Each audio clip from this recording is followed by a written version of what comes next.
Welcome to The Real and the Woo. I'm your host, Lauri Stern. Join me as I invite experts and friends to discuss a range of topics, from the factual and practical to the mystical and magical. Consider this your virtual happy hour filled with lively, authentic, and meaningful conversations meant to inform, inspire, and ignite your curiosity. Whether you are very real or super woo, this podcast is just for you.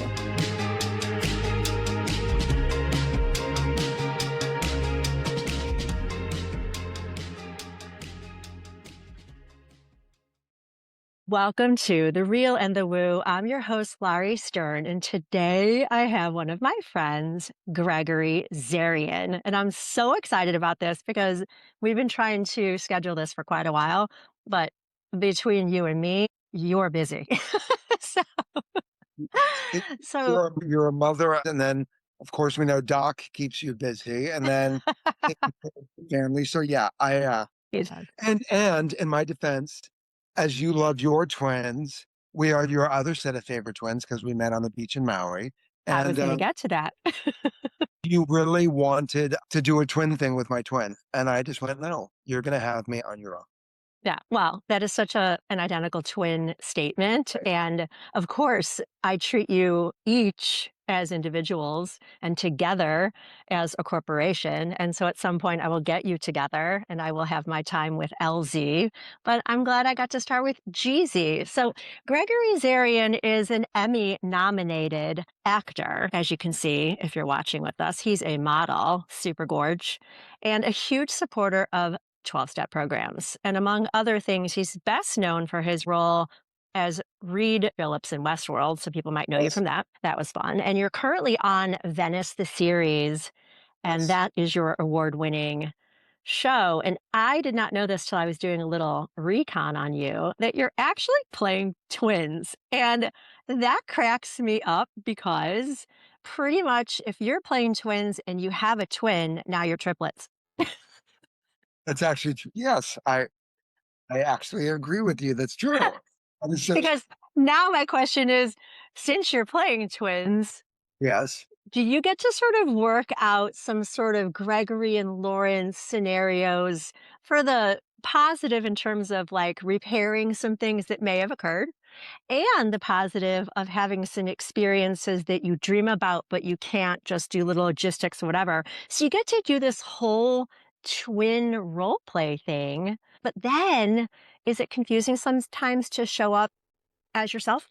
yes, a little bit, and yes. Yeah, and I'm sure being the mother of twins, they can impersonate each other or pretend to be each other like that. They don't do that so much. We, and maybe we do because we're in the business, and maybe there's more of a swapping in and out of each other's personas, if that makes sense. Mm-hmm.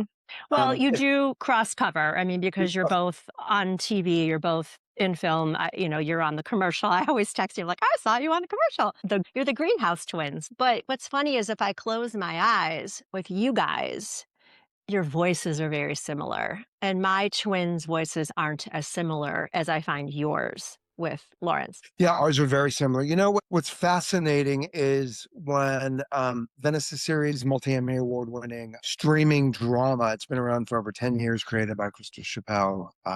I love her from so many soap opera. Life to Live, Guiding Light.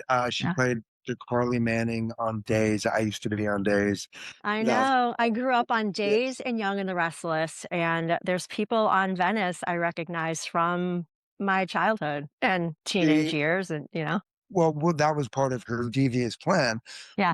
He was on One Life to Live and Guiding Light, and she was working opposite Jessica Lucia. And they were the first female couple that really hit it out of the park on daytime TV.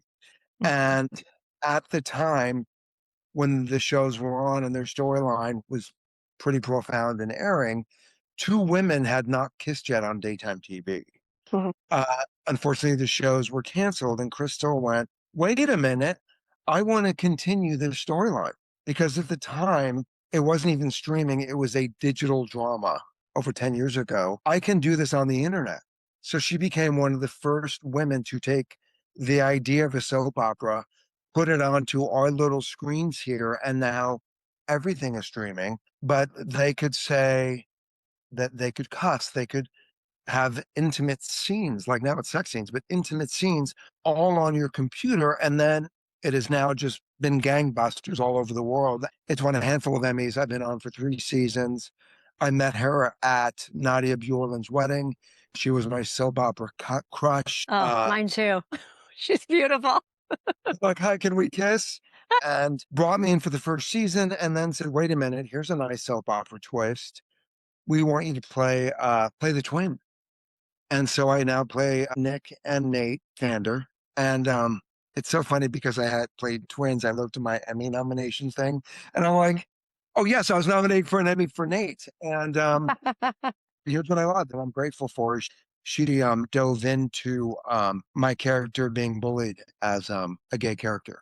And Lawrence and I were bullied as twins and kids, and I think bullying happens every second of every day to everyone. And she really took that far. And one of the scenes where I talk about being bullied was nominated for an Emmy. She's fearless, she's creative. And back to your initial question or comment, in my mind, I just thought I'm going to be Gregory for one and Lawrence for another.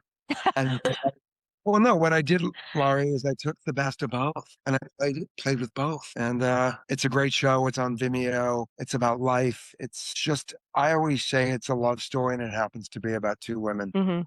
Well, And and men. I mean, I know your character has several story arcs to it too, but I love how, just sort of hopping off Venice for a second, the idea, at least in my upbringing, I'm sure yours because we're the same age, soap operas were the one place they could get away with some cutting edge things. It was on daytime, first of all. It wasn't like prime time.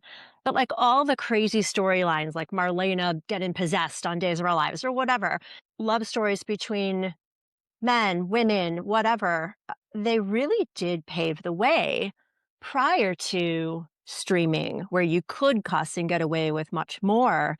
But I really love how I feel like soap operas gave so many people their acting chops, their big chance, and the way to express and experience these storylines that a lot of us were already living, but no one talked about on regular TV at night. forever ago, there was Luke and Laura, and the character of Laura, played by Jeannie Francis, raped. I know. You know, saying And then there, she married him anyway. Like, if you look at what was happening then and look at what's happening now, something is happening every day in our lives. mhm. If somebody talked about what's happening in the world 5 years ago and now we're going through, we're like, oh, it's happening now. And what I think is beautiful about the freedom of any outlet that tells a story, but specifically since we're talking about daytime, somebody can look and go, oh, I relate to that. The scene of where I'm talking about being bullied, more people reached out to me that said, because of what you did, and what was great is it was during COVID.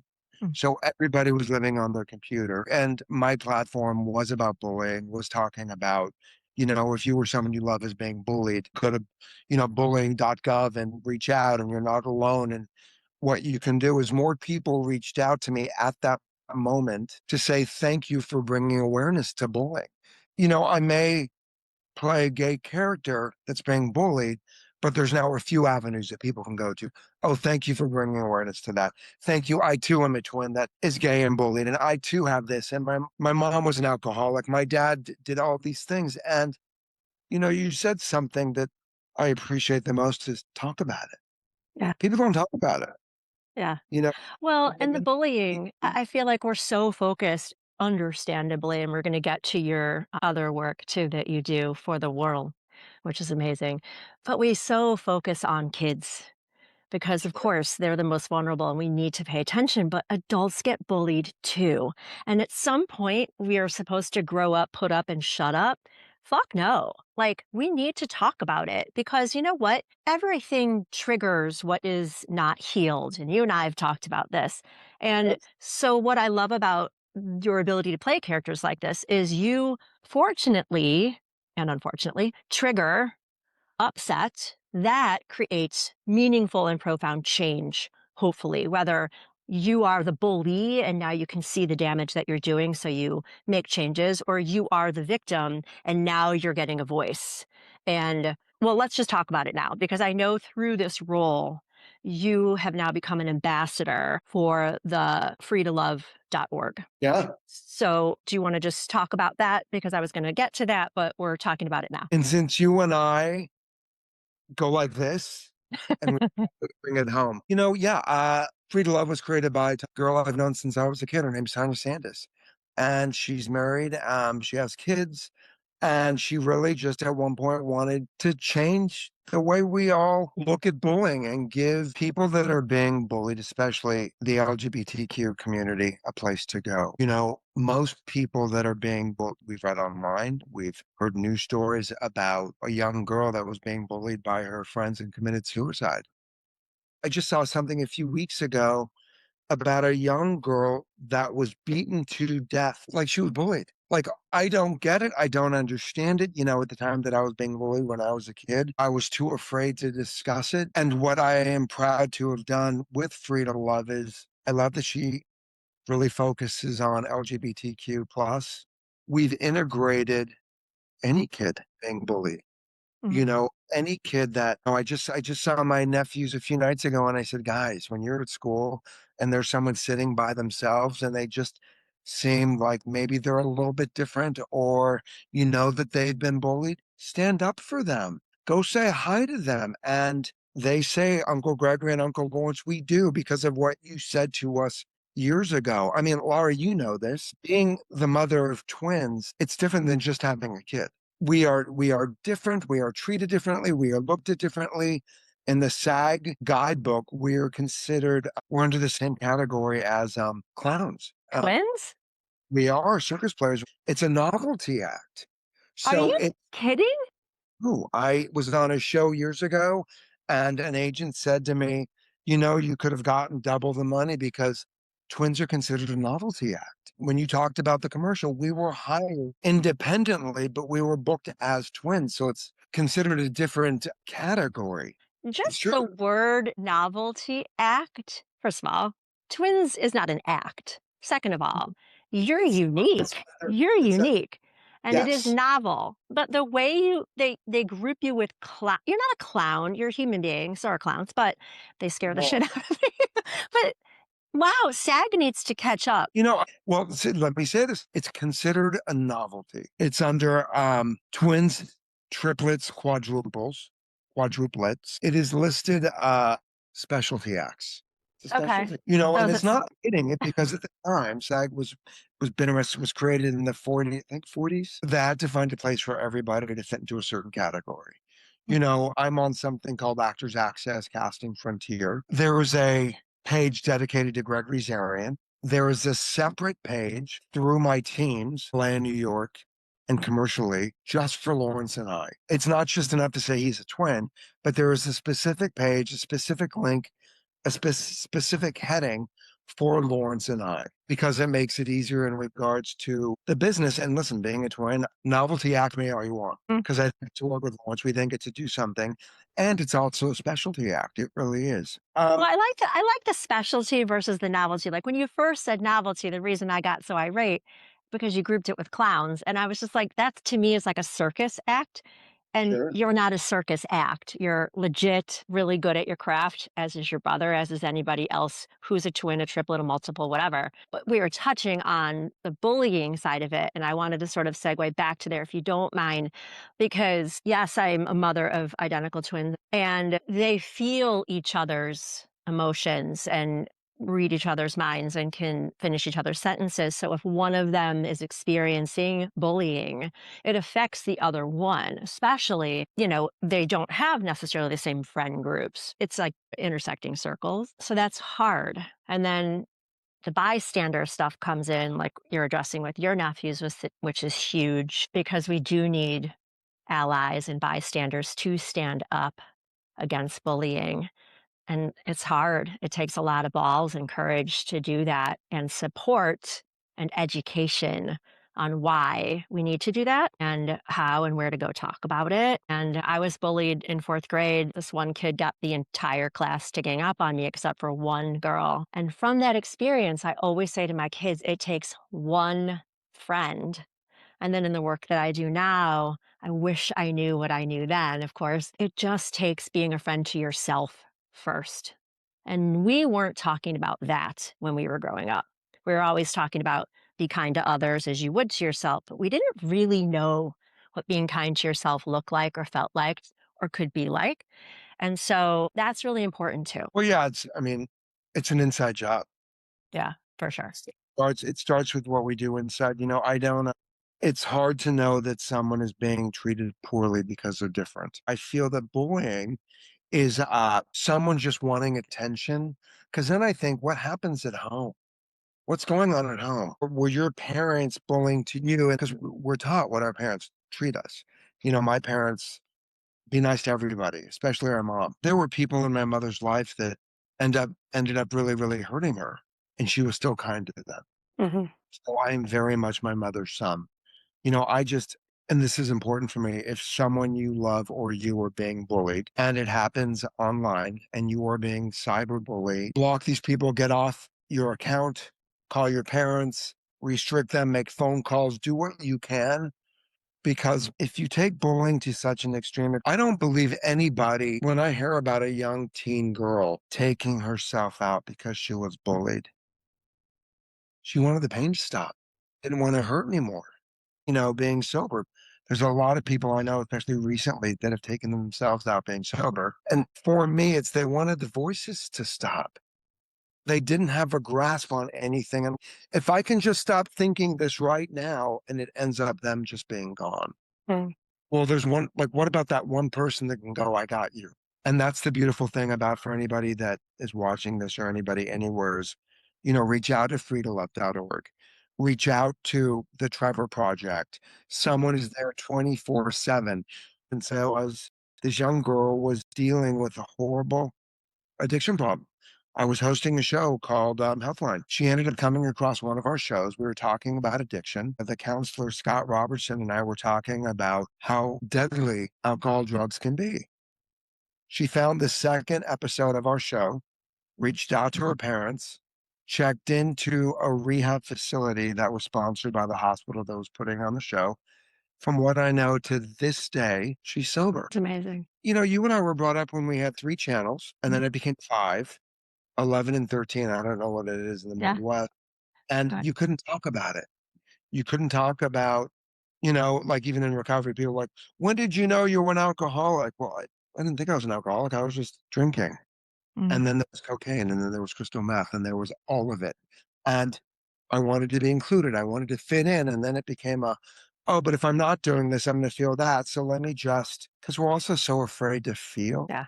I just had somebody on my show recently. He is the world's only party coach, and we had this conversation. His whole thing is he's also sober, but just the idea of partying, you just said, I wanted to be included. I wanted to have this persona, I'm the happy guy, I'm the fun guy, whatever. But again, you just said it's an inside job. So if we can all remember we are the party, we bring the party wherever we go, then if you choose to enhance your experience with awareness and boundaries, that's a choice. If you're being driven by those demons, obviously, then you need help. And anyone out there, will link everything in the show notes and please get professional medical help for medical issues. But you touched on the Trevor Project. And so I didn't know if there was anything more you wanted to say about that.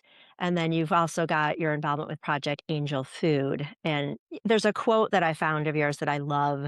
And I don't know if you know this, that you said this, but you said, I believe that we are our most humble when we're helping those around us.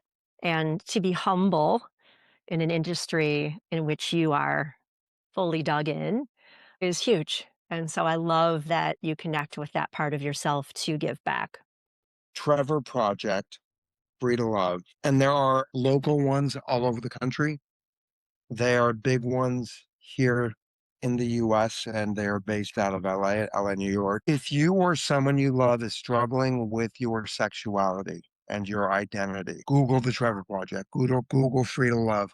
Say, I am in trouble. Can you talk to me? Reach out to myself, reach out to Lawrence, because when we were questioning who we were, we had each other, but yet we weren't smart enough to know what we were questioning. Mm, You know, I'll speak for myself. I dated women for a very long time. Some of the biggest loves of my life have been women. My mom asked me once about, I said, hey, mom, Michelle, it's really a Michael. And we talked about it. We didn't talk about it the way you talk about things now. And I think the younger generation, there's such a freedom to be the he, she, they, them. There's more of a conversation behind it. Feel what you feel. Your feelings, explore all of it, talk about it. I've led a really full life and I am so proud of it. I said to my mom, I said, Mom, I swam in both pools and I've had a great time. And she said, how could you? And I said, why not? Why not? I'm not hurting anyone. And it's me. We are here. I believe in coming back and coming back. I believe in previous past lives going forward. Why wouldn't I?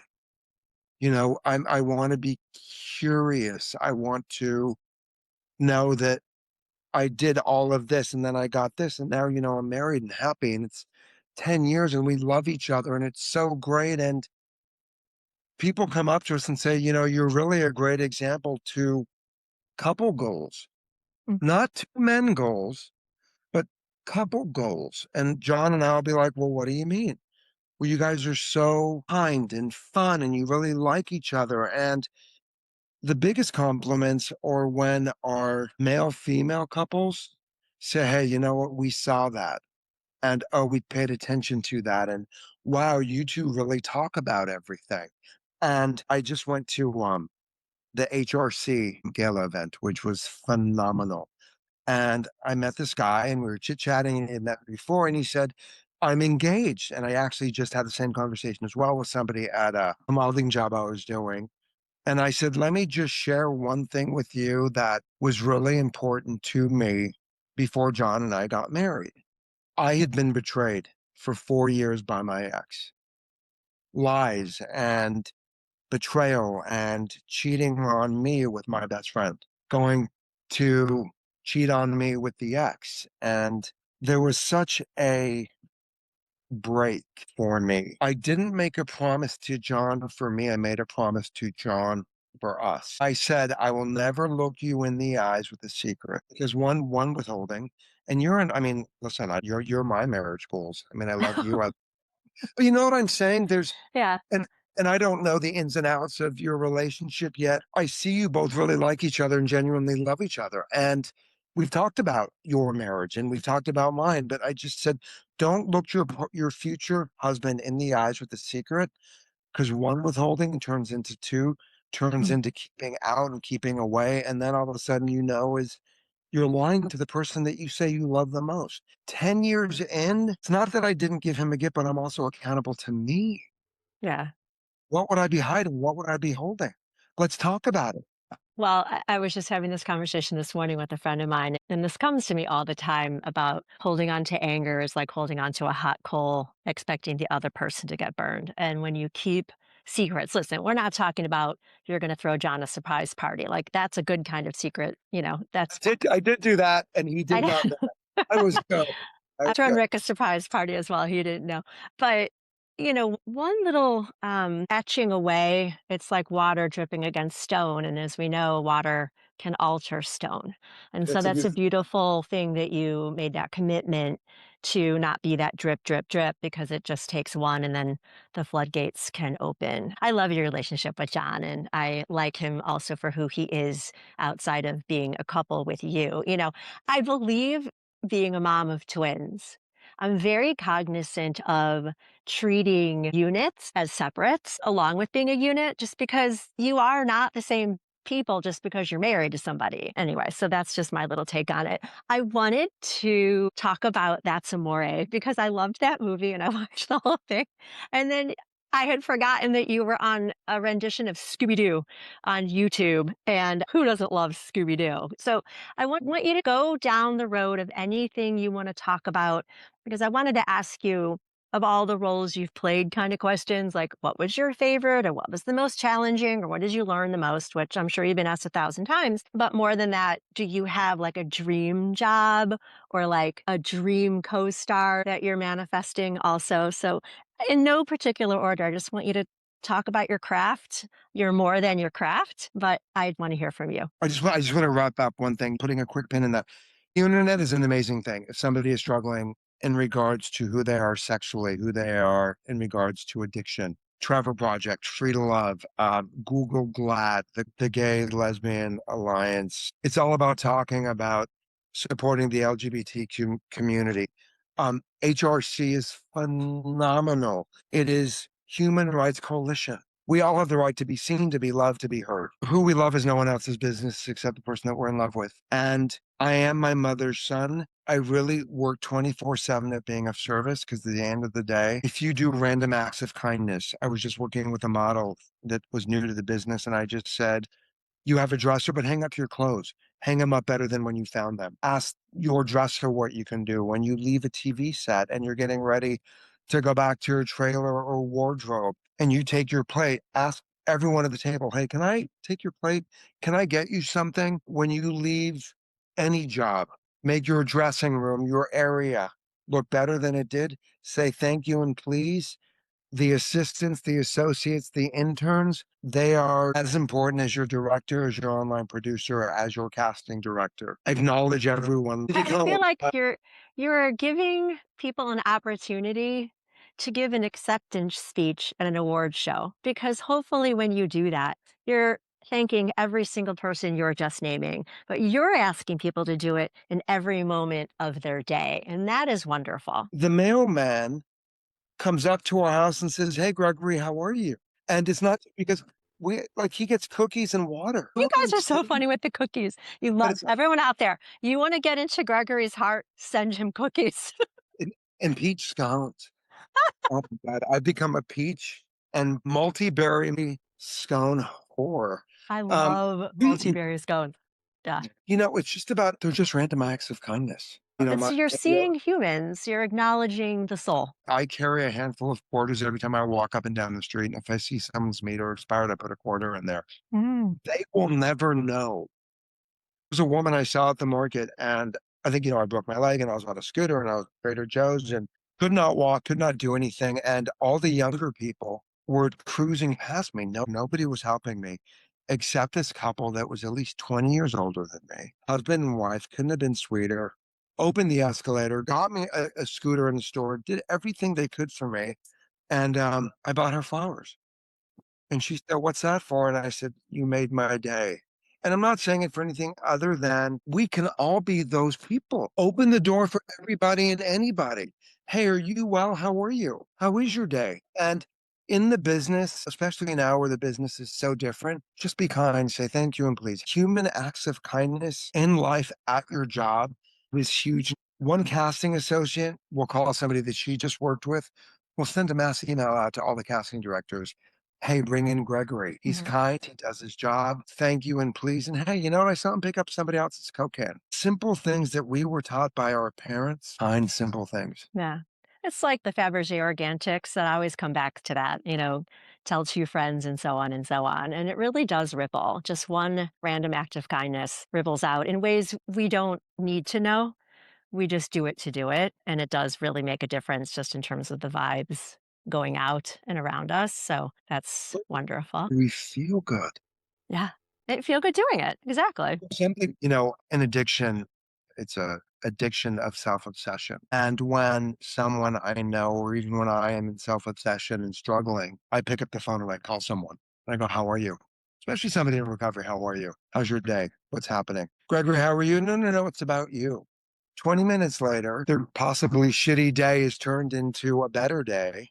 I hang up and I was like, look how much better my day is just because I asked somebody how they were. Here's my questions, my answers. That's Amore.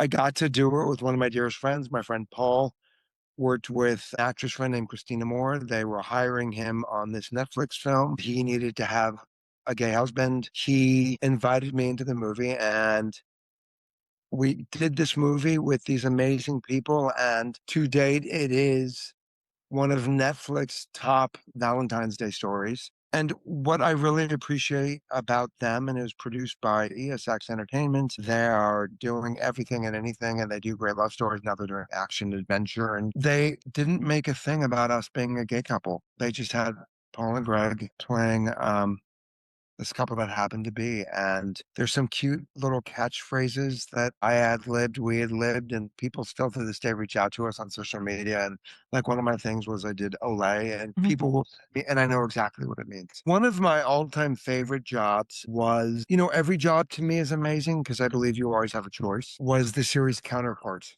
I got Mm. to film in Berlin, Germany. I got to shoot in Adolf Hitler's airport in his screening room. Our mom was born in Berlin, so we were brought up very much aware of German Nazi and how different it is, and how people that were German really made an effort in history to say, we are German. We are not part of this regime. And to be part of that series, filmed in Berlin, and also do it alongside Lawrence, we were both on it, a dream come true.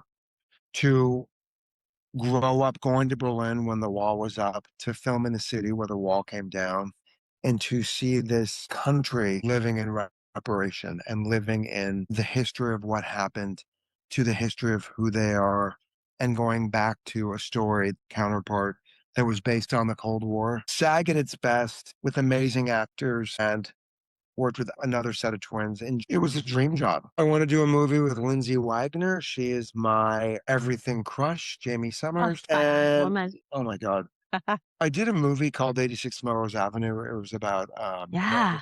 storming into an art gallery, and it dealt with PTSD, it dealt with gun possession, and the director, Lily Mana, shot everything in real time. So you see these people acting as strangers because we were strangers, ending up being held at gunpoint, to all of us literally emotionally breaking because that's how intense it was for 18 hours a day. Dade Elza created this iteration of Scooby Doo. He hired me as Shaggy's dad, Sheriff Sam Rogers. To date, over 5 million views, and was just a breakout YouTube sensation. Because we don't own the rights, Warner Brothers said we cannot continue, That's sad. but they're Very coming out with sad. a version now. Which, hey, Warner Brothers, I can play Shaggy's dad, and I look good in a cop uniform. You do look good in a copy uniform. You've had several suits on and uniforms on. I did want to go back to your role as Avi. You won an award for that. Dude. Yeah, congratulations, because it sounds like an intense and looks like an intense You know what was great is we experience. talked about PTSD, and it's more than just gun control. Going back to the bullying. We all have PTSD of something or someone. And my comment about that is hopefully we get to a place where we realize something traumatic happened, and it doesn't have to define. It contributes to who we are. It doesn't have Mhm. to be. Right. The segment I have on this podcast is "Why Not Me?" Because why not you, right? Everybody goes through something, and in the moment in which you're going through it, you don't look at it as a lesson it may become, hopefully, if we're aware that it will be. But when we look back at those experiences, we can say we learned, we grew. We don't have to love what we went through, but it's our story, and it does not have to become our only story. And that's what I hope people try to understand also, is just because this thing happened to you doesn't mean you need to make that your thing forever. It's just part of your fabric. Well, yeah, because a lot of people are defined by something that happened.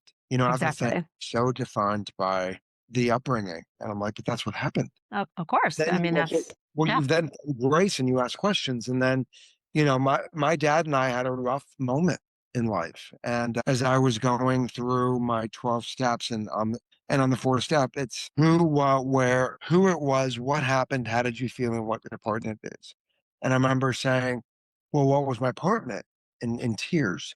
And my sponsor said, you keep on talking about it. Well, look Mhm. what happened to me. Look what happened to me. Look what happened to me. Look what happened to me. Look what happened. I was in a car accident in September. It's what happened. Like, that sucks. It's what happened. What can I learn from that? Don't do this. Don't do that. You know what I'm saying? Like, it's what happened. Yeah. It's not going to define me. Being an identical twin. Well, my first memory is my mother coming in and she picked up Lawrence over me. So Oh, for a long time, my story was, what about Gregory? What about Gregory? What about Gregory? huh. Well, what about me? Here I am. And my mother loved me. She just reached for him first. Yeah. I mean, Well, she he's loved me. probably making more noise at the time. He is. You know what I'm saying? It's just what happened. Yeah. And I don't want to be defined by what happened. Mhm. Well, we walk around being identified and defined by our labels until we meet people, do the work on ourselves, and learn that we are divine beings having a human experience. And that experience has a lot of different roles that we play while we're here on the planet because we chose to be here now, as crazy as the times are that we're in. We did sign up for this, and that's important to remember that we have a responsibility to play our roles and do the best we can in these bodies that we have. And I want to start way over because I want to talk about how we met. And I want to take this on two different perspectives. So would you like to go first on how we met and then I'll give you my take on it? Lawrence and I were walking on the beach in Maui, Kaanapali Beach, by the Sheraton Maui, Black Rock, which we had sprinkled our mother's ashes off that. So we always spend the days at the beach there. We walked to the Sheraton and then we walked toward the beginning of Lahaina. And at this moment on this day, we looked in the waves and we saw you and your twins playing in the water. And we saw that you had twins. And then I think we summoned you over and went, wait, we're twins too, Mhm. and connected, and then connected again on the beach, and then had an amazing dinner with your beautiful family. And I sat next to Doc, your husband. Mhm. It was a very, very, very special evening for me with all of you. However, it was great to really connect with your husband in a very intimate way for me. I really just love getting real with another man. Yeah. And here we are later. And here we are. Well, so my side of the story is yes, we're in the water. It was our first trip to Hawaii. And Black Rock is where I run to because we usually stay at the Westin. I just love running up and down the whole boardwalk there. But the twins are in the ocean. I'm kind of looking at the beach and I look again. First of all, I saw two gorgeous men. And then I had to look again and I'm like, are you guys twins?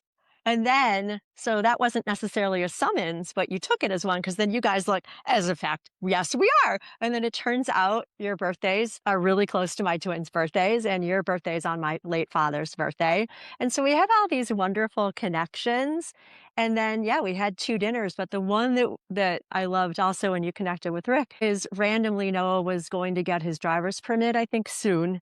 And one of you asked, what's your favorite car? And he's like, a Mustang convertible. And then you bang the keys on the table because that was the car that you guys had unbeknownst to us, and you took them for a spin. So that was really cool. And yeah, we've been friends ever since. But that moment, that connection of the look and then the look, and it's like I'd never seen adult male identical twins in my life. So back to the novelty act. Yeah. So all right. Can I just say Yeah. one thing? Yeah. To this day, I still occasionally send your son a text that just says Red Mustang. Um, and your photo's on my bulletin board. The family. We have, yeah, it's on our fridge. It's you guys are special in our lives.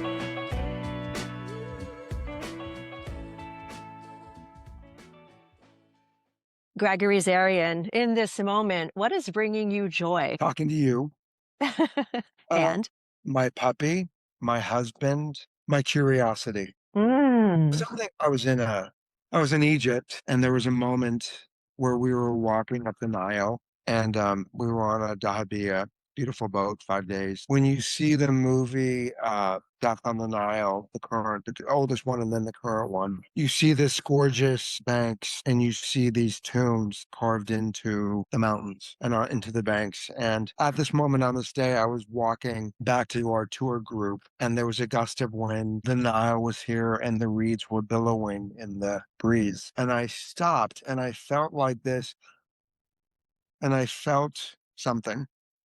And I thought, oh, it's the ancients 4,000 years prior to us. And it was a defining moment. And I thought, let it go, let it go. And I have really held on to that as I'm talking about. That's what happened, these stories with people. And I don't want to hang on to shit. And talking to you has inspired me to like, wow, there's more shit to let go of.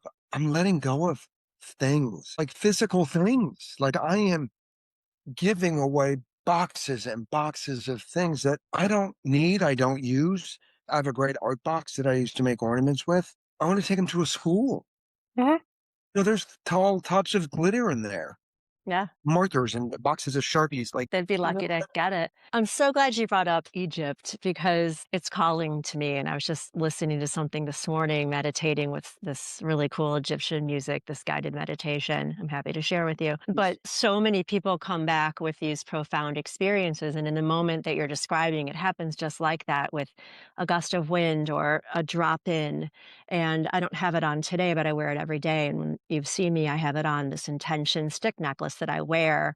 I'm going to get you one because there's pieces of paper that you put inside. There's 22 pieces of paper, and you decide what your intentions are. And you wear in yoga, intention, you seal it at your heart. So it hangs near your heart. You can change the papers. You don't have to change the papers, but one of them is a piece of paper that says be/let it be. And it's something that you wear to remind you of what you already have that you're grateful for, or something that you want to work on or call in.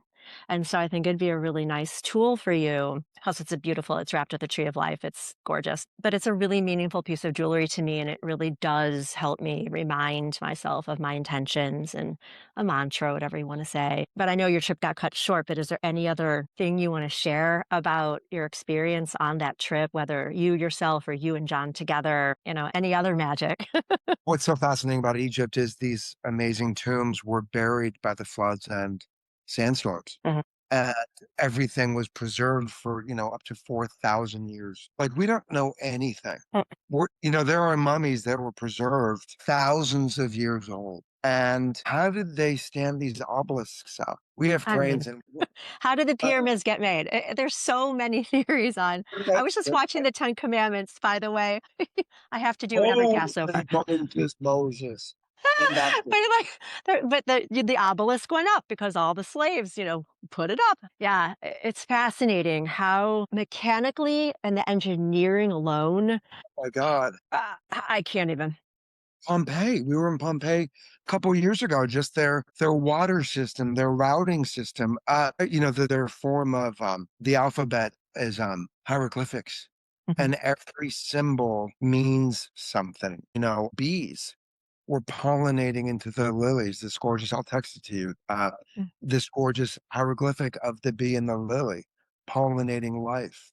When the mhm, scarab meant long, healthy life. I thought a scarab meant something evil because when you open up the mummy's tomb in all these mm. movies, scarabs run out. I'm like, oh, it means they want it. And then we have this life, but the Egyptians lived for the afterlife. Yeah. Like, their mission was, we are so here for such a short time, but the important part is what we're going to do. And I think there's something to it. Oh, for sure. Right before I die, I'm going to get that light.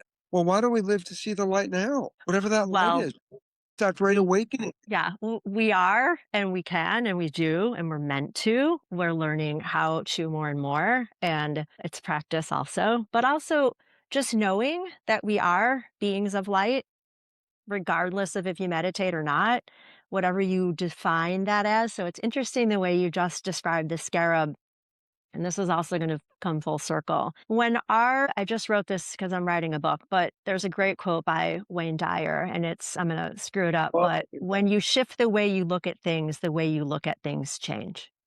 So you went to Egypt thinking that beetles meant death, let's say, and then you learned otherwise. Now, you still have a choice. You can say, oh, I don't believe that, or I don't believe that. What you choose to believe is what you choose to believe. And that's what we do with people. If we choose to see the best in others, that's what we're going to get back. If we choose to see disgusting, evil crap, not because it's not there, we're going to get more of that. So, our job while we're here, in my opinion, is to remember we have choices all of the time. And it doesn't mean we're sticking our head in the sand and letting life go by. It's life is happening. And how do we take the reins of more positivity while it's happening and inspire others to do the same and just reframe their perspective about what a gay person is, what somebody from another country is or another color is. That's our job, is to reframe the definitions, whether it's from our upbringing or our experience, and just make them better and lighter and more joyful. and I completely agree. A friend of mine was just struggling about work being tough. And he was struggling and just kind of miserable. And I just said, "Hey, Michael, instead of driving to work the same way, drive a different way." Here's Mhm. what he meant. I said, "Mix it up." In Feng Shui, change the energy in your life by moving 27 odd objects. Even on my desk, it's changing the flow of energy. If you Yeah. want something different, do something different. It's a lot easier. I mean, listen, I had drive myself through hell and it could have just been like, oh, that was easy. Because when something shifts, you're like, oh, you know what I'm saying? Like, look what I want. And to get to it, you have to go through it, Yeah. whatever that it is. Everything is an experience, truly. And I'm grateful we've done a lot of adventuring. I'll Mhm. never forget that. I had videotaped it. The water, the reeds, that moment. And then it's also sheer gratitude. Not everyone's going to end up going to Egypt. Mm-mm. With my broken leg, I was this close to not going. Changed my Yeah. life. Change your life. And the way we change our lives also, like you said, you don't have to move things around, 27 things around. It's as simple as taking a different route to work. I remind my clients too, it's the vocabulary, not only we speak outwardly, but of course inside, but just that little shift of get to versus have to.